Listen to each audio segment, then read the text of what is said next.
नमस्कार दोस्तों, स्वागत है आपके अपने यूट्यूब चैनल में। तो आज अपन इस वीडियो में बात करने वाले हैं, जैसा कि आप सभी जानते हैं, आप टाइपिंग की प्रैक्टिस डेली बेसिस पे करते होंगे और आप सीपीसीटी की देने के लिए कर रहे हो या फिर अदर्स एग्जाम जो भी गवर्नमेंट होती है, सेंट्रल गवर्नमेंट की हुई या स्टेट गवर्नमेंट की हुई या मध्य प्रदेश हाई कोर्ट की हुई, आप उसके लिए भी टाइपिंग की प्रैक्टिस डेली बेसिस पे कर रहे होंगे। तो उसमें आज मैं आपको बताने वाला हूँ, जो टाइपिंग करते वक्त आपका जो ज़्यादा से ज़्यादा बैक स्पेस का यूज़ होता है वो कैसे कम कर सकते हैं, आज मैं आपको इस वीडियो में बताने वाला हूँ। उससे पहले जो लोग चैनल पे न्यू आए हो, चैनल को सब्सक्राइब कर लीजिए और बेल आइकन को प्रेस कर लीजिए ताकि आपको ऐसे लेटेस्ट अपडेट्स मिलती रहेगी। तो चलिए आज का वीडियो ही शुरू करते हैं। जैसे कि आप सभी जानते हैं और आप डेली बेसिस पे टाइपिंग भी कर रहे होंगे, अभी मध्य प्रदेश हाईकोर्ट की एग्जाम होने वाली है, तो उसके लिए भी आप प्रैक्टिस कर रहे होंगे डेली बेसिस पे हिंदी और इंग्लिश की।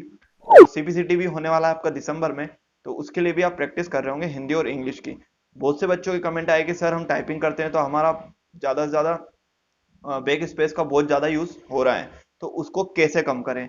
और एग्जाम में भी जब होता है गलत लिखाता है तो फटाक से उंगली बैक स्पेस पे चली जाती है, तो उसको कैसे कम करें। तो बात बताता हूँ आज मैं आपको। सबसे पहले बात करते हैं इंग्लिश टाइपिंग की।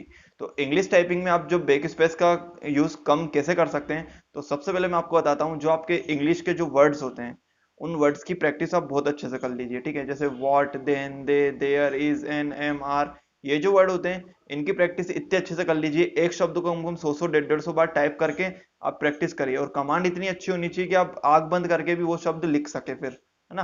फिर बात करते हैं टफ वर्डों की। इंग्लिश में जो कुछ टफ वर्ड होते हैं बड़े बड़े, उनकी जो टाइपिंग होती है उनको भी कम से कम 100 बार टाइप करके आप लिख लें, क्योंकि जैसे साइमल्टेनियसली हुआ, अप्रोक्सीमेटली हुआ, ऐसे जो वर्ड है इनकी भी 100 150 बार एक बार में टाइपिंग करके प्रैक्टिस करें, ताकि आपकी जो उंगली है फटाक से आपके सामने जो शब्द आएगा तो आप फटाक से उस समय लिख पाएंगे आराम से, ठीक है। तो ये तो होती है आपकी इंग्लिश टाइपिंग की, ये इससे प्रैक्टिस करोगे तो आपका बहुत कम बैक स्पेस यूज होगा, ठीक है।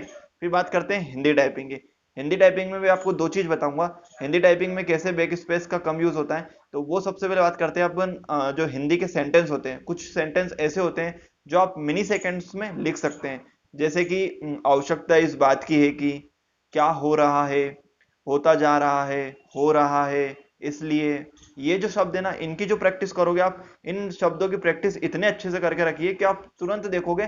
तो जैसे कोई सेंटेंस है, राम खाना खा रहा है, तो खाना खा रहा है ये आप मिनी सेकंड में लिख दोगे, आपकी प्रैक्टिस होगी तो इन ऐसे जो सेंटेंस होते हैं इनकी प्रैक्टिस आपको बहुत ज्यादा करनी है। 100 150 बार आप टाइप करके एक समय पे उनकी प्रैक्टिस बहुत अच्छे से कर लीजिए, ताकि आपके सामने आए तो तुरंत आप मिनी सेकंड में वो लाइन ना फटाक से टाइप कर दो, तो आपका बैक स्पेस यूज बहुत कम होगा।